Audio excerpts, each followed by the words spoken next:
ফাতেমা বিন কাইসি তিনি বলেন যে আল্লাহ রসুল সাল্লাল্লাহু আলাইহি ওয়াসাল্লাম একদিন আমাদেরকে নামাজ পড়ালেন। মুয়াজ্জিন আজান দিলেন। আজান দেওয়ার পর আমরা মসজিদে গেলাম। রাসূলুল্লাহ সাল্লাল্লাহু আলাইহি ওয়াসাল্লাম নামাজ পড়ালেন। নামাজের পর আমাদেরকে নসিহত করলেন বা খুতবা দিলেন। তিনি বললেন যে জানো আমি আজকে তোমাদেরকে কেন আজকে বসতে বলেছি বা আজকে কেন আমি তোমাদেরকে জামায়াত করেছি তোমরা কি জানো? সাহাবায়ে কেরাম বললেন আল্লাহু ওয়া রাসূলুহু আ'লাম, আল্লাহ এবং আল্লাহর রাসূলই ভালো জানেন।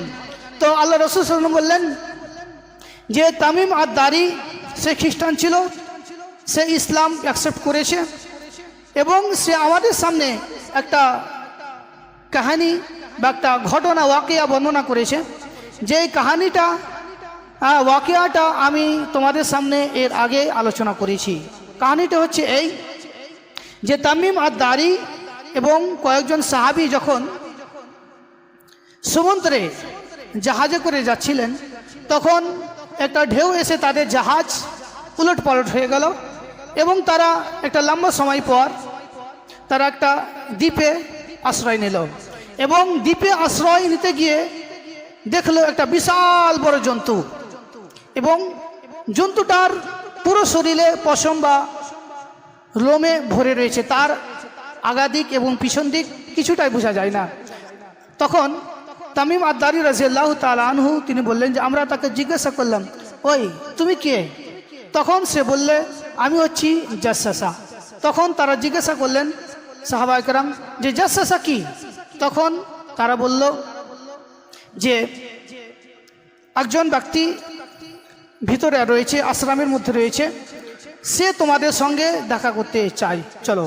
তখন তামিম আদ-দারি রাদিয়াল্লাহু তাআলা আনহু এবং সেই সাহাবায়ে কেরাম যারা তার সঙ্গে ছিল তারা সেই আশ্রম বা তার দ্বীপের ভিতরে গেল এবং সেখানে দেখলো এক বিশাল দেহের আকৃতির মানুষ, তার হাঁটু থেকে গোড়ালি পর্যন্ত জিনজির দিয়ে শক্ত করে বাঁধা রয়েছে। আমরা তাকে জিজ্ঞাসা করলাম যে তুমি কে? তখন সে উত্তরে বলল যে তোমরা তো আমাকে দেখলে, আগে বলো যে তোমরা কে? তখন তামিম আদ-দারি বললেন যে আমরা আরব থেকে এসেছি, মদিনা থেকে এসেছি এবং আরব সাগরে আমরা পথ হারিয়েছি এবং এই দ্বীপে আমরা আশ্রয় নিয়েছি। তখন সেই ব্যক্তি বিশাল দেহের আকৃতির সেই ব্যক্তি ওদেরকে জিজ্ঞাসা করলো যে বাইসান নামক তাল গাছ সম্পর্কে, আশ্চর্য প্রশ্ন, বাইসান নামক তাল গাছ সম্পর্কে আমাকে বলো। তখন সাহাবায়ে কেরাম বললেন বাইসান নামক তাল গাছ, কি জানতে চাও তুমি তাল গাছ সম্পর্কে? তখন সে বলল, এটা মুসলিমের হাদিস, বানিয়ে ঘটনা বলছি না। তখন সাহাবায়ে কেরাম বলল কি বলতে চাও, কি জানতে চাও? তখন সেই ব্যক্তি বলল যে সেখানে কি ফল ধরে? বাইসান নামক তাল গাছে কি ফল ধরে? বলে হ্যাঁ সেখানে ফল ধরে। তখন সেই ব্যক্তি বলল এমন একটা সময় আসবে সেই গাছে আর ফল ধরবে না। তখন সেই ব্যক্তি আবার জিজ্ঞাসা করলো যে তাবরানি নামক জায়গায় বা নদে সেখানে কি পানি রয়েছে এবং গরমের সিজনে সেখানে কি পানি থাকে? বলে হ্যাঁ। বলে মানুষেরা সেখানকার পানি কি সেচ কাজে বা চাষের জন্য ব্যবহার করে? বললে যে হ্যাঁ চাষের জন্য ব্যবহার করে। বলে এমন একটা সময় আসবে যে সেই নদীতে বা সেই হ্রদে আর পানি থাকবে না। তখন ওই ব্যক্তি আবার জিজ্ঞাসা করলো সাহাবায়ে কেরামদেরকে যে নিরক্ষর নবী সম্পর্কে বলো, অর্থাৎ মুহাম্মদ সাল্লাল্লাহু আলাইহি ওয়াসাল্লামকে কিছু আমাদের বলো। তখন বললে যে তুমি কি জানতে চাও মুহাম্মদ সাল্লাল্লাহু আলাইহি ওয়াসাল্লাম সম্পর্কে? তখন ওই ব্যক্তি বলল যে আরবের লোক কি তার আনুগত্য মেনে নিয়েছে?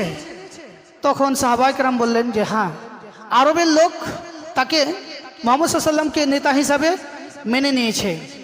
এবং সে আবার জিজ্ঞাসা করলো যে আরবেরা কি তাদের সঙ্গে যুদ্ধে লিপ্ত হয়েছে? বলে হ্যাঁ, আরবের লোক মুহাম্মদ সাল্লাল্লাহু আলাইহি ওয়াসাল্লামের সাথে যুদ্ধে লিপ্ত হয়েছে। জিজ্ঞাসা করলো সে যুদ্ধে বিজয় কে হয়েছে? তখন সাহাবায়ে কেরাম বললেন সে যুদ্ধে বিজয় হয়েছে সেই নিরক্ষর নবী অর্থাৎ মোহাম্মদ সাল্লাল্লাহু আলাইহি সাল্লাম সেই যুদ্ধে বিজয় হয়েছে। এবার সেই ব্যক্তি বললে, আমি তো এবার তোমাদের পরিচয় জানলাম, কিন্তু আমি কে শোনো, আমার পরিচয় তোমাদেরকে দিচ্ছি। আমি হচ্ছি আদ-দাজ্জাল, আমি হচ্ছি মাসিহ ইবনে দাজ্জাল। শোনো, এমন একটা সময় আসবে যে আমি মুক্ত হয়ে যাব, আমাকে মুক্ত করা হবে, আর আমি 40 দিনে পুরো পৃথিবী ভ্রমণ করব এবং আমার গতি হবে। রাসূলুল্লাহ সাল্লাল্লাহু আলাইহি ওয়াসাল্লাম বলছেন যে দাজ্জালের গতি হবে যেরকম ভাবে হাওয়া মেঘকে উড়িয়ে নিয়ে যায়, ঠিক তেমনি ভাবে দাজ্জাল এই পুরো পৃথিবীতে মেঘের গতিতে চলবে এবং সে 40 দিন এই পৃথিবীতে বসবাস করবে।